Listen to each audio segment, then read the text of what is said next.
saja bismillahirrahmanirrahim, saya tengok dia duduk di sebelah begitu kan, duduk menghadap itu, dia tak jari dia macam gitu. Dia tak kata apa. Tetapi dalam hati saya terlintas, dia ni nak tunjuk jawapan ke aku. Saya pun tekan, pam, zzz, dia pun alih jari dia, zong, zong, zong, zong, zong, 5 minit saya betul semua. Tuan-tuan dan puan-puan, tuan-tuan ketawa. Tetapi bayangkanlah saya bergantung kepada Allah SWT. Apa yang saya fikirkan? Ya Allah, tengok kita tak terfikir pun bagaimana Allah boleh membantu kita. Bagaimana cara Allah membantu kita. Kita tak akan masuk akal kita. Bagi Allah simple saja. Simple saja dia buat macam mana? Dilembutkan hati orang yang jaga itu untuk membantu saya. Allahu Akbar. Itulah dia Allah Maha Mendengar. Masya Allah, dia jadi bala tentera untuk membantu saya. Dan kadang-kadang saya menjadi bala tentera untuk membantu orang lain. Bagaimana Allah buat tu? Setiap kali kita melihat kebesaran Allah dalam setiap tindakan kita, setiap peristiwa yang berlaku pada diri kita, maka kita akan hampir dari kepada Allah SWT. Tak sujud syukur kita. Kita mengaitkan peristiwa tersebut, saya mengaitkan dengan Allah SWT. Kebesaran Allah. Berapa banyak yang Allah bantu kita. Ada perlu masuk raudah. Siapa yang tak pernah pergi haji, tak pernah pergi umrah, yang tak pernah kenal pun raudah. Hidup segar, hidup sihat sampai sekarang. Anak-anak bantu kita sehat sejahtera. Masya Allah. Itu baru satu. Tuan-tuan dan puan-puan, Allahu Akbar. Rasulullah kata, mereka yang berpuasa doanya dimakbul Allah. Semua orang tahu tu. Habis takkan nak tunggu bulan Ramadan saja. Habis bulan Ramadan, kita sebulan kita boleh berpuasa. Habis bulan Ramadan, marilah kita sambung. Kenapa kita sambung? Saya kata saya mengajak orang, mari kita puasa Nabi Daud. Tapi ini puasa sunat, tuan-tuan. Saya ajak ni kerana kita nak jadi 100 dalam 1000. Cari dalam UMT ni siapa yang puasa Nabi Daud. Cuba cari. Ada ke tidak? Adalah, dia diam-diam. Ada je, bukan tak ada. Yang selalu masuk dalam UMKI ni, universiti saya bina, tuan pendaftar. Universiti free je, masuk dalam internet, universiti MKI. Saya pendaftar, saya profesor, semua saya, senang cerita. Kan? Konsep dia macam sekolah pondok, free of charge. Nak masuk, masuk, tak nak masuk, sudah. Tak suka, tak payah. Suka, baca. Benda tu boleh buat, tetapi dia free of charge. Nak menulis tiap-tiap hari, ini dah 2-3-4 hari tak menulis, tak update. Tak sempat dah. Jadi tuan-tuan dan puan-puan, dia kata, Rasulullah kata, puasa sunat yang paling disukai oleh Allah SWT adalah puasa Nabi Daud. Paling disukai, cuba tuan-tuan puasa, ya Allah SWT paling disukai, 1 dalam 1000 dah tu. Pasal apa tak boleh buat? Dia kata, Prof, cubaan banyak, puasa-puasa. Cuba tulis satu persatu cubaan apa. Lah sekali malas je lah. Tak betul, berlaku adil lah pada diri kita. Kita nak yang terbaik, kita nak jadi 1 dalam 1000, kita nak masuk syurga tanpa dihisap. Dia bukan semudah itu dari satu sudut. Tetapi kita lakukanlah beberapa amalan-amalan yang boleh kita, yang tak semestinya ustaz buat. Sebab itu 47 tahun saya dengar ceramah, tak ada orang yang mengajak sungguh-sungguh, mari kita puasa Nabi Daud. Pasal apa? Dia tak buat. Dia tahu tapi dia tak buat. Dia tak boleh ajak lah. Saya ajak. Kenapa? Sebab tuan-tuan dan puan-puan, bila saya jumpa hadis tersebut, dan saya kata saya memang nak masuk syurga. Saya minta dengan Allah nak masuk syurga tanpa dihisap. Kita minta, kita buatlah sesuatu. Dalam Quran sebut dengan aturannya, Tapi kalau Allah nak bagi, dia bagi pada sesiapa pun, tak ayat puasa pun dia bagi. Kita masuk syurga dengan rahmatnya, bukan dengan amal ibadat. Tapi kita ikhtiar lah. Itu saja bezanya. Ada orang pergi ke Madinah, bila saya sebut macam ini, dia pun kata kat saya, dia kata, Prof hajar macam ini, nampak macam Islam tu susah. Susah apanya? Saya kata, PhD lagi susah. Cuba you betul-betul, you nak PhD tu kan sebab dia buat PhD, tengah buat PhD. You nak PhD tu kan sebab tu you sanggup bertungkus semua. Saya nak masuk syurga tanpa dihisap, ikut saya lah. Saya nak macam itu. Saya ajar ni pada orang pergi umrah, pergi haji. You rasa you tak boleh buat macam itu sebab you tak nak. Cuba cakap betul apa benda yang you tak boleh. Tu saya kata. Ahmad Amirul Imran, umur 15 tahun, dia puasa Nabi Daud. You tak malu kat dia? Tak usah bagi alasan, saya kata. Kita kata kita tak nak buat, sudah. Sunat. Tak ada masalah, tak ada isu. Amirul, saya berdoa lah sebab dia Supaya dia kekal. Saya tak suruh dia, tapi dia duduk dengar saya duduk ceramah. Ayah, Amirul Ghassan, Amirul boleh puasa Nabi Daud ni. Buatlah. Di Sudan saya telefon, saya soalan yang pertama saya tanya dia, Amirul solat di masjid lagi? InsyaAllah. Puasa Nabi Daud lagi? InsyaAllah. Ada lah. Cukup lah. Anak saya Farah Sofia 9 tahun, belum akil balik lagi. Suatu hari dia tanya mama dia, Mama boleh tak Sofia nak puasa macam ayah duk cakap-cakap dengan orang? Puasa apa? Tu puasa Isnin Khamis tu. Sofia nak puasa? Nak, dia kata. Esok kita puasa hari Khamis. Sampai sekarang dia tidak pernah tinggal puasa Isnin dan Khamis kecuali saya suruh. Tuan-tuan tahu bila kita puasa sunat ni, puasa Nabi Daud ni, dia ada option. Saya sehingga balik hari ni tak sempat lagi puasa Nabi Daud, tetapi Allah kira saya percaya yang saya puasa Nabi Daud. Kenapa? Saya duduk musafir. Orang musafir ada option nak puasa ke tak nak puasa, tambah lagi puasa sunat. Tetapi kalau itu menjadi amalan kita sebelum ini, insya-Allah. Sebab itu orang musafir tak payah tahiyatul masjid, masuk masjid. Allah akan bagi ganjaran tahiyatul masjid kalau kita buat setiap hari. Sebab itu anak saya Sofia bisa kata hari Khamis, hari itu kita meraihkan budak-budak di Madinah dengan makan. Sofia tak boleh puasa. Raihkan. Kalau saya tengah puasa, tuan-tuan dan puan-puan, pukul 11 pagi, tuan-tuan datang ke rumah saya, tuan-tuan ni jarang-jarang datang rumah saya, dan tuan-tuan tak tahu saya ni jenis bangsa puasa Nabi Daud. Datang rumah saya suruh isteri saya, yang masak ayam nasi, makan tengah hari, saya buka makan. Saya dapat pahala meraihkan tetamu, saya dapat juga pahala puasa Nabi Daud. InsyaAllah. Islam ni sangat mudah, tetapi janganlah saya saja nak buka. Itu lahir cerita. Kena faham, kena tahu apa benda yang sebenarnya. Habis, setakat ini Alhamdulillah. Solat pun 3 waktu saja. Puasa Nabi Daud pun tak payah, sehinggalah puasa Ramadan. Sebab dia ada option, bukan yang mana lebih afdal, tidak. Kalau tuan-tuan berjalan, naik kapal terbang daripada KLIA nak pergi ke Madinah, ya Allah, malam tak sampai-sampai. Pasal apa? Madinah lewat 5 jam. Habis dulu kan saya tengok begitu, orang Arab semua buka puasa. Tergila orang Arab ni. Ujian sikit macam ini tak boleh tanggung. Yang sebenarnya kita tak ada ilmu. Kita yang tolongnya. Kita tak pandai. Kita pun menyangka orang ni buat, ya Allah, kita boleh buat. Sama juga driver saya masa di UiTM Johor. Dia cerita dengan saya, dia kata, Prof, ini perjalanan daripada Johor nak pergi Shah Alam. Dia kata, pensyarah ni suruh terus saja. Saya nak berhenti solat. Dia kata jamak dan kasar. Tapi dia kata kita yang mengatur hidup kita ni, kita boleh berhenti. Driver saya kata lah. Saya diam, lepas dia relax, sekejap saya bercerita. Lin, kau nak dengar aku cakap sikit tak? Kau jangan cakap macam itu tau. Saya dengan driver saya okey-okey belaka. Saya kata gini, Allah bagi hadiah pada orang musafir. Orang yang tak terima hadiah daripada Allah SWT, orang tu sombong.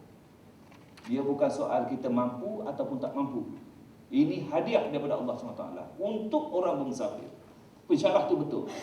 Dia pun senyap. Jadi kita kena ada ilmu sebenarnya. Sehingga kita ada ilmu tersebut, kita steady-steady lah sikit. Janganlah lantang sangat cakap tu. Jadi tuan-tuan dan puan-puan, banyak perkara yang kita boleh. Sebab itu, selepas kita habis bulan Ramadan ni, marilah kita sambung terus puasa tadi. Tapi kalau orang jemput kita, okey hari ni jamuan tu hari raya tu buka, pergilah sebab dia meraihkan. Tak apalah. Tapi kita cuba sedaya upaya kita. Jadi tuan-tuan dan puan-puan, doa mereka yang berpuasa dimakbulkan Allah. Puasa ini boleh buat di Malaysia, boleh buat di London, boleh buat di Paris, boleh buat di Mekah, boleh buat di mana. Ada dalam genggaman kita. Yang ketiga, doa ibu bapa sangat mustajab. Siapa yang dah ada anak, ada anak-anak semua kan, Allahu Akbar. Doalah, tak payahlah suruh orang. Kita kena buat dulu. Tuan-tuan, apa bahayanya? Keluarga saya sendirilah. Sikit-sikit anak nak puasa pergi minta air tawar, Ustaz Mat. Berapa ramai sini yang minum air tawar? Kan? Jadi kita minta air tawar Ustaz Mat. Ustaz Mat pun bagilah air tawar. Minumlah. Anak kita memang dah pandai dah, 9A. Ya dah. Anak yang kedua minta lagi air tawar. Kita kata yang pertama tu, kita kata, ya Allah, Tuhan makbulkan doa melalui Ustaz Mat. Oh, okey. Yang kedua pergi minta air tawar lagi. Dapat 10A. Oh, hebat Ustaz Mat. Yang ketiga minta lagi. Oh, hebat. Tinggal dah daripada Allah SWT. Ustaz Mat saja yang bantuan daripada Ustaz Mat. Jatuh syirik kita.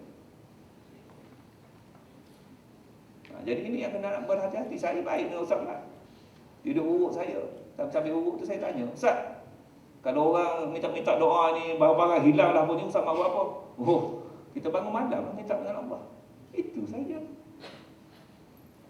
Itu kita boleh buat. Allah tidak memerlukan perantaraan. Tinggal lagi kita kena beriman dan beramal soleh lah. Biar kita hati kita ni damai. Biar hati kita ni Allahu Akbar. Kita mampu. Baik. Kenapa yang saya sebut sangat ni? Bila tuan-tuan nak pergi umrah, pergi haji, dalam nak masuk Raudah. Berapa ada kelas tu? Slow itu. Jadi dalam Raudah tadi kita berdoa, emosi kita tinggi sebab kita menanam keyakinan, sebab telah diajar daripada semua generasi, daripada satu generasi bahawa Raudah ini mustajab. Masuk saja, angkat tangan saja, meleleh air mata. Garanti punya lah, insya-Allah. Garanti itu kuat sangat, insya-Allah. Emosi kita terus. Kita pun minta, kemudian kita pun balik ke Terengganu. Ini 5 tahun lepas, kita 5 tahun lepas pergi haji ni. Kemudian ada kawan tahun ni nak pergi haji. Ada orang nak pergi haji tahun ni? Jemput datang rumah. Jadi, kawan nak pergi tadi, kita ni yang dah pengalaman 5 tahun lepas, kita pergi jumpa kawan kita. Mah, kau nak pergi haji ni, jangan lupa tahu pergi Madinah, masuk dalam Raudah. Pasal apa? Kita yang dah ada buku dulu kan 30. Lepas 5 tahun kita cek. Makbul. Semua makbul. Jadi kita pun nak pesan kepada kawan kita, Mah, kalau kau pergi haji ni, pergi umrah, kau jangan lupa tahu masuk dalam Raudah. Doa kat sana mustajab. Hebat betul Raudah ni. Dia memang mustajab. Aku semua 30 makbul. Masya Allah, dia letakkan Raudah, itulah yang memakbulkan doa dia. Boleh jatuh syirik. Jaga betul-betul sebab nak masuk syurga tanpa dihisab. Allah Akbar. Akidah itu, tauhid kita. Dalam buat amal ibadat jangan terpesong. Jadi isu-isu macam ini yang nak dijelaskan, yang tidak diceritakan secara bersungguh kepada jemaah haji dan umrah. Duk cerita rukun dengan wajib haji, tentang roh haji itu tak diceritakan. Itu yang saya nak hari-hari dia bercakap ni. Tazkirah hasad lepas isyak. Jumpa orang dalam masjid, tengok termenung saja. Saya pergi. Sebab saya nak betul-betul supaya Allah Akbar, kita ni dapat haji yang mabrur dan kita bersihkan hati kita. Jadi tuan-tuan dan puan-puan, dikatakan juga di antara rumahku dengan mimbarku taman syurga. Rumah kita kan saya dah cerita boleh buat taman syurga ya. Tuan-tuan semua ni tak tamanya yang duduk dalam universiti ni at least adalah pengetahuan juga. Setiap malam lepas isyak, kalau suami kita tak berapa nak buat, kita buat. Ambil satu kitab Imam hadis akhir zaman ke, Imam Nawawi ke. Lepas isyak saja Tuan Syukri panggil anak isteri kita. Mai sini abah tak pandai, tapi Prof Kamil kata kita ni boleh buat syurga dalam rumah kita. Mari kita ni abah nak baca satu hari satu hadis. Abah tak pandai, hadis ni kata begini, dan Imam Nawawi dia cerita ni hadis ni gini. Dah 10 minit tak sampai. Cukuplah. Bermakna rumah kita itu terbina taman syurga, para malaikat berduyun-duyun datang ke dalam rumah kita. Rumah yang para malaikat datang, damai hati dia. Damai, insya-Allah. Benda tu ada dalam genggaman kita. Saya start dari 9.30, sekarang dah pukul 11 dah. Kalau saya nak cerita bab kedamaian hati ni, Allah Akbar, tak berhenti. Dan saya tahu tuan-tuan juga ada kerja. Saya nak sikit lagi. Boleh bagi saya 5 minit lagi, 10 minit lagi, boleh? Boleh ya? Khas untuk wanita. Pasal wanita ramai. 85% followers saya, followers ni maksudnya bukan pengikut taksub tu. Sudah. Yang ikut dalam Facebook. Maksudnya friends boleh 5,000 je. Jadi campur dengan followers. Lebih kurang sekarang ni 30,000 lebih lah. 30,000 lebih. Yang mengikuti kuliah dalam Universiti MKI setiap hari paling minimum 3,000 lebih, 4,000. Tetapi jumlah maksimumnya yang paling tinggi dalam satu hari 8,000 lebih. Dan kita ada beberapa pensyarah tamu yang menyampaikan kuliah dia bergili-gili lah. Jadi tuan-tuan dan puan-puan, Allahu Akbar, 85% adalah wanita. Jadi saya sangat sayang pada wanita. Dan wanita ini yang sebenarnya sangat mudah untuk masuk syurga. Tinggal lagi wanita ini ada sifat degil. Lebih sikit. Jadi ingat yang sifat degil. Saya bagi bukti ya, sifat degil Jadi tuan-tuan balik, puan-puan nanti balik berfikir. Fikir je, nak buat tak nak buat, tak ada masalah. Tapi saya perlu nyatakan. Sebab saya jalan-jalan datang sini. Jadi sebab saya ni pula datang tak payah bayar, ikut saya dah nak cakap apa. Saya tak takut. Saya tak takut orang, Prof Kabir tahu dia. Ni kan pasal nak cari makan kan ni, tak maulah saya. Tidak ada, para nabi dan para anbiya tidak mengharapkan sebarang upah dan balasan. Cuba baca surah Yasin ayat 20-21 dan banyak lagi surah-surah lain yang dikaitkan dengan Nabi dan Rasul. Baik tuan-tuan dan puan, dia orang yang pergi umrah, pergi haji, 2 tahun saya duduk kat sana, saya perhatikan wanita-wanita kita semua pakai telekung. Bila pergi masuk dalam Masjid Nabawi, masuk dalam Masjidil Haram, pakai telekung semayang tu, apa dia standard kita, pakaian kita? Warna putih. Tulis belakang ni Malaysia. Malaysia. Jangan bohong lah tu, orang Malaysia lah tu. Jadi bila dia masuk saja dalam Masjid Nabawi, dia semayang. Kemudian lepas solat asar, dia akan pergi tazkirah saya. Ada ejen-ejen ataupun yang mana jemput saya itu pergi ke hotel. Maka jemaah saya ni semua boleh kata 90% yang dalam keadaan telekung sebab dia solat asar berjemaah. Kenapa dia pakai telekung? Agak-agaknya tutup aurat. Aurat wanita di mana? Puan apa khabar? Aurat wanita daripada sini. Okey, tak apa, biar dulu, tak apa. Jangan risau. Ini cerita je. Daripada sini sampai ke kaki kena pakai stocking. Cuba tengok siapa yang tak pakai stocking. Cuba tengok. Tak payah tengoklah. Semua tempat yang saya tanya dia pun nak tengok, dia tahu dah pakai ke tidak tu, tapi dia automatik macam gitu. Jadi kena pakai stocking. Jadi dia orang semua kat sana pakai stocking. Dia pergi ke Masjid Nabawi, ke Masjidil Haram. Kenapa penting aurat ini? Kerana bila kita buat umrah, saya ambil contoh umrah saja ya. Kita ambil umrah saja. Perkara yang pertama sekali bila kita pergi ke sana, pergi Madinah bukan apa ziarah saja. Kemudian daripada Madinah pergi ke Mekah, kita akan sampai ke Mekah tawaf dulu. Betul kan? Orang yang tawaf dulu 7 pusingan. Jadi bila pergi tawaf, Hijir Ismail kat sini, garisan permulaan. Lampu hijau kat sana. Mula dah tu. Mula-mula tu dia akan baca ni sunat je. Allahu Akbar, Allahu Akbar, Allahu Akbar, walillahil hamd. Orang perempuan akan tertib, orang Malaysia ni dia masuk dalam telekung dia tu.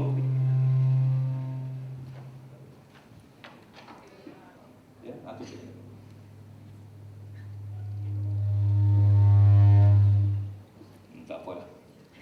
Jadi tangan ini dalam telekung, tahu, lemah lembut lah. Allahu Akbar, Allahu Akbar. Tetapi bangsa-bangsa lain, bangsa Indonesia, bangsa Pakistan, Afghanistan, yang ganas-ganas, kita kata yang sebut ganas-ganas yang daripada Afrika mana ni, garisan permulaan ni dia angkat tangan dia. Allahu Akbar, Allahu Akbar, Allahu Akbar. Jadi kalau dia tak pakai sarung lengan ni, terjatuh. Dia akan terjatuh walaupun pakai telekung. Terjatuh tadi, ini aurat. Batal. Orang Melayu tak ada masalah. Dia Allahu Akbar, Allahu Akbar gitu kan. Tetapi masuk pusingan kedua, dia mudah. Orang yang pertama kali ni dia akan masuk dalam kepala sebab environment. Betul ke aku buat ni? Aku nak buat jugalah macam itu. Allahu Akbar, Allahu Akbar. Tak, dia perasaan itu akan datang. Saya takut yang itu. Jadi bila kita buat macam itu, terjatuh, batal.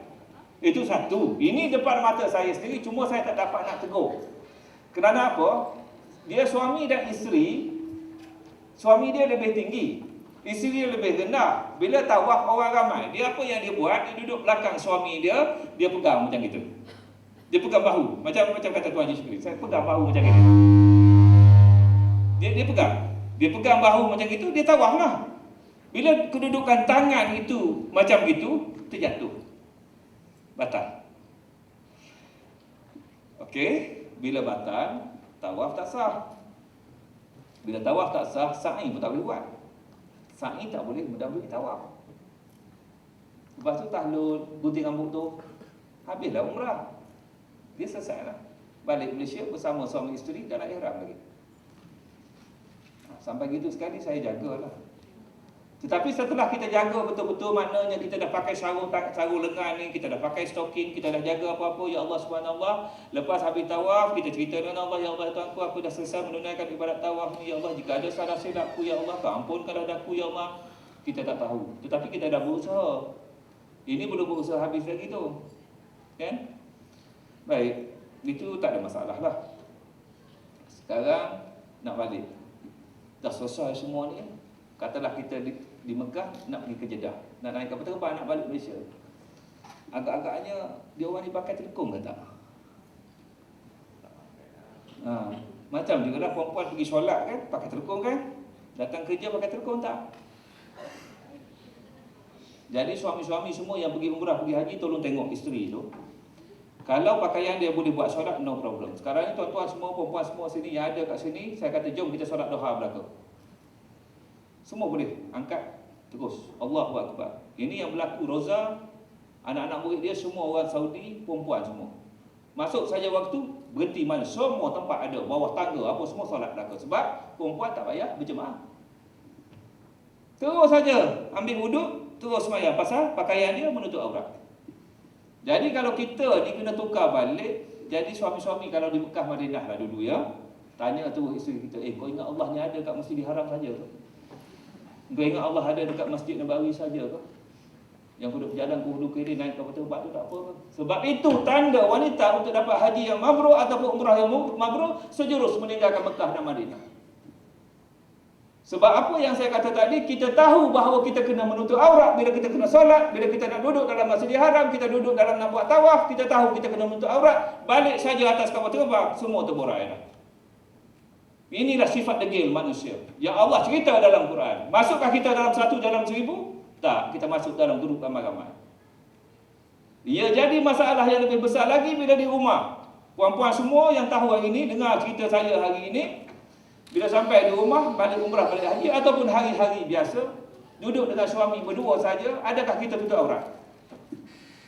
Mana ada aurat dengan suami? Nak pakai apa, pakai lah.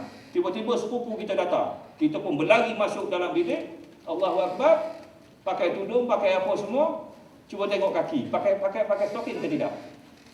Tidak, sebab ini bukan budaya kita, ini bukan cara hidup kita, kita memang biasa tak pakai stocking.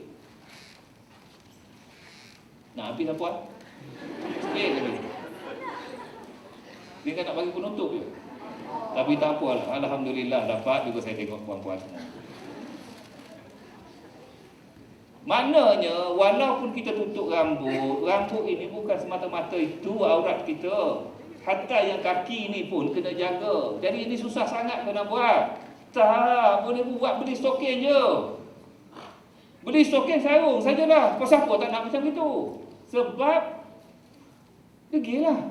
Degil dalam hati. Nanti dalam Usrah TV 9, rakaman dia 22 ni ada satu tajuk. Lembut tapi keras, keras tapi lembut. Untuk wanita lah tu. Dia okey, kita semua ni baiklah ke? Yang datang pada hari ini orang yang baik-baiklah ke? Yang pergi masjid saya bagi ceramah, saya cerita daripada hati dan perasaan saya, tuan-tuan semua ni dah baik dah. Tinggal lagi nak berfikir sikit lagi supaya kita ni jadi premier yang kita boleh buat. Ulama tak nak buat tak apa, ustaz isteri ustaz tak nak buat pun tak apa. Kita orang biasa ni yang kita buat. Saya nak mengajak begitu. Jadi tuan-tuan dan puan-puan, kalau tuan-tuan berubah sikit macam tu, ya Allah pakai stocking nak jadi ustaz. Ustazah. Isteri saya kena macam itu juga. Nak jadi ustazah. Tidak. Kita nak jaga proper. Puan-puan bukan saya nak suruh pakai jubah. Pakai pakaian yang boleh buat solat terus. Itu saja. Reka dah pakaian. Nak colour apa tak apa. Kita itu bukan haram, tak ada masalah. Walaupun yang lebih afdalnya kadang-kadang begini bagi wanita kan. Tak apa saya kata. Yang naknya supaya kita boleh buat solat. Dan jadi budaya kita dekat rumah sekalipun, kita pakai supaya sepupu kita datang, ipar-ipar kita datang. Kita kata kita macam adik-beradik. Itu masalah dia tu. Tak betul, saya kahwin dengan orang Johor. Saya tahulah orang Johor macam mana. Semua adik-beradik dihentamnya adik pak saudara belaka. Semua pergi pak saudara. Saya rasa adik-beradik abah saya 5 orang aja. Bila kita begitu, kita rasa sepupu tu macam adik-beradik, kita rasa pak saudara kita tu macam ayah kita. Itu yang kita tak jaga aurat kita. Wanita ni. InsyaAllah puan, kita boleh. Kita macam mana nak kata kita nak betul-betul, insya-Allah boleh. Dan kita akan rasa selesa dan seronok selepas itu. Beza anak saya 2 orang. Saya cerita ni melalui kehidupan saya. Anak saya yang sulung dibesarkan sebelum pergi haji. Si Sofia ni selepas pergi haji. Sofia dibesarkan di Madinah. Orang datang saja terus, dia tak payah beritahu. Terus masuk, terus pakai stocking, pakai ni apa semua, tutup aurat. Suruh pakai pakaian biasa, dia kata macam telanjang. Perasaan itu ada pada budak yang umur 9 tahun. Tapi Sarah tak macam itu. Kena Sarah aurat tu. Baru nak bergerak pergi sebab daripada kecil lagu tu. Salah saya juga. Pasal apa? Umur 11 tahun dia dah pakai tudung. Elok dia pakai tudung. Dia datang jumpa saya, kata, ayah, boleh tak nak buka tudung? Pasal apa? Panas. Boleh? Ayah, liberal. Dan ayah-ayah macam tu lah sekarang ni ramai yang macam itu, yang tak ada kesedaran. Saya dah tu, saya tak mengutuk orang, saya cerita ni berdasarkan pengalaman saya. Semua benda yang saya cerita ni yang telah saya lalui. Jadi saya kata dengan Sarah, saya kata boleh, tetapi ada juga clause itu, ada sikit kan dalam hati ni. Tapi kalau ayah suruh pakai tudung, kena pakai tudung. Dia mengambil masa 6 tahun berdoa bangun malam pergi haji. Ya Allah, setiap kali tawaf, setiap kali saat, ya Allah, kau jadikanlah anakku Sarah Fatihah binti Muhammad Kamal sebagai anak yang salihah, yang taat kepada perintahmu, yang nak menutup aurat dengan sempurna. Ya Allah, menangis minta dengan Allah. Balik haji panggil dia masuk bilik seorang-seorang. Ini ayah doa ni pada Sarah. Dia keras saja. Dia budak baik, dia tak melawan. Tak ada buat nakal-nakal, tak ada. Ini nak cerita kita semua ni baik belaka. Semua orang baik ni. Orang minta tolong, kita tolong. Tapi payah nak pakai, nak jaga sampai sini. Rasa macam tak cantik sangat. Cantik. Biarlah tak cantik pada orang, cantik di sisi Allah Subhanahu Wa Taala. Itu yang penting. Jadi kita kumpullah semua sekali kita yang ada dalam dewan ni. Biarlah satu dalam 1000 itu daripada majoritinya daripada UMT. Pasal apa? Sebab UMT panggil saya bercakap. Yuniza tak panggil lagi, biar dia lah. Kan? Saya sebut begitu. Dalam UiTM kita ada berapa kampus? Saya jadi pengarah UiTM Johor. Saya kata biarlah UiTM Johor ini yang orang nak solat di masjid. Kampus lain tak nak ikut dia. Kampus saya kalau solat Zuhur saja 8 sah, 9 sah.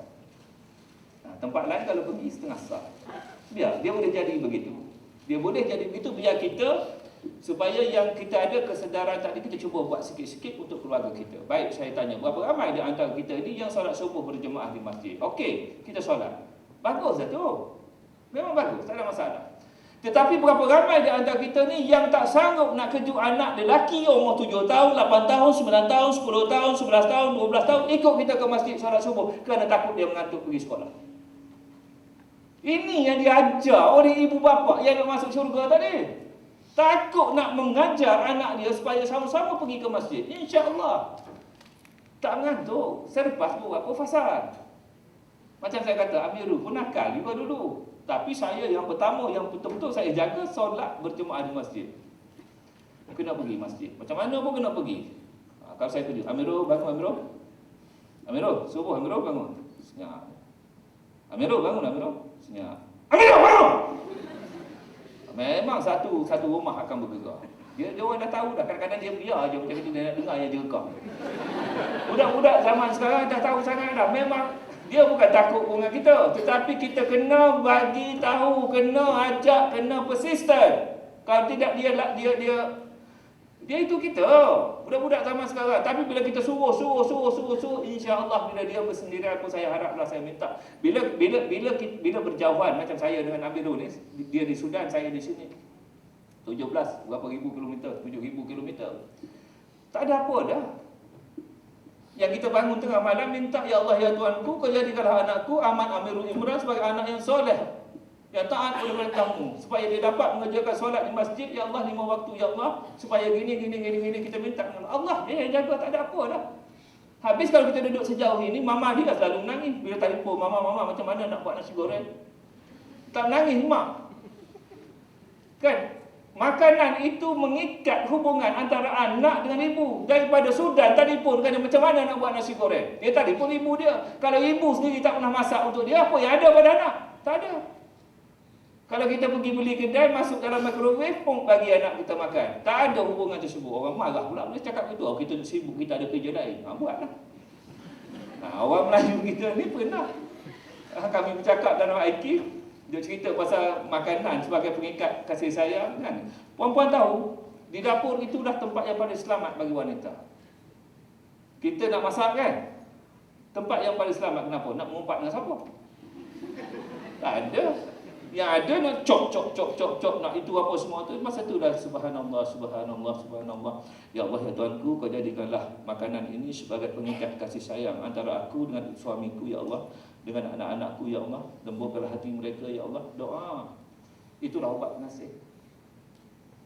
Yang sebenarnya. Dulu saya tak faham juga. Jauh saya tengok tu, isteri saya kalau kat dapur mulut dia.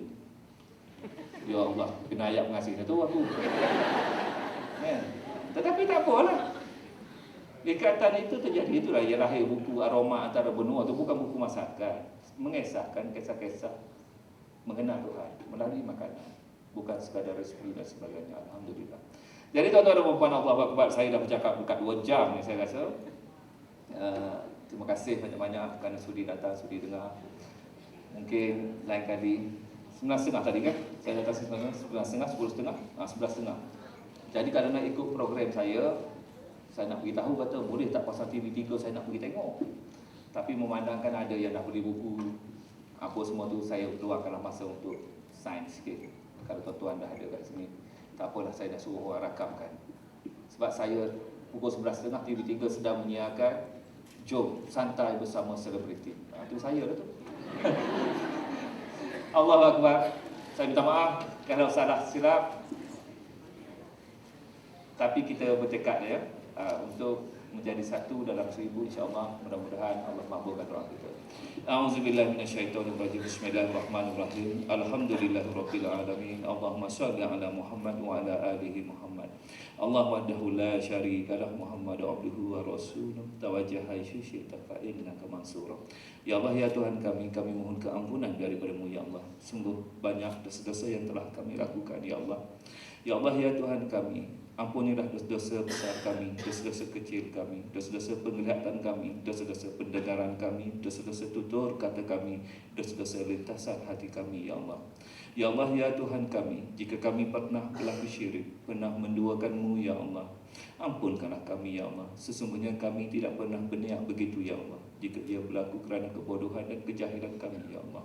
Ya Allah, ya Tuhan kami, jadikanlah apa yang kami lakukan ini sebagai suatu amal ibadat yang diterima-Mu, ya Allah.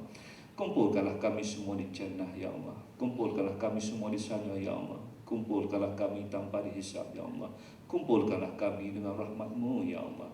Kami memohon kepada-Mu kerana Engkaulah yang telah menciptakan kami. Engkaulah yang maha berkuasa, Engkaulah yang maha pengasih, dan Engkaulah yang maha penyayang. Engkaulah yang satu-satunya yang kami sembah, yang kami minta pertolongan, ya Allah. Subhanallah walhamdulillah wa la ilaha illallah Allahu akbar wa la haula wa la quwata illa billahil aliyyil azim. Amin amin rabbana. Astagfirullahaladzim.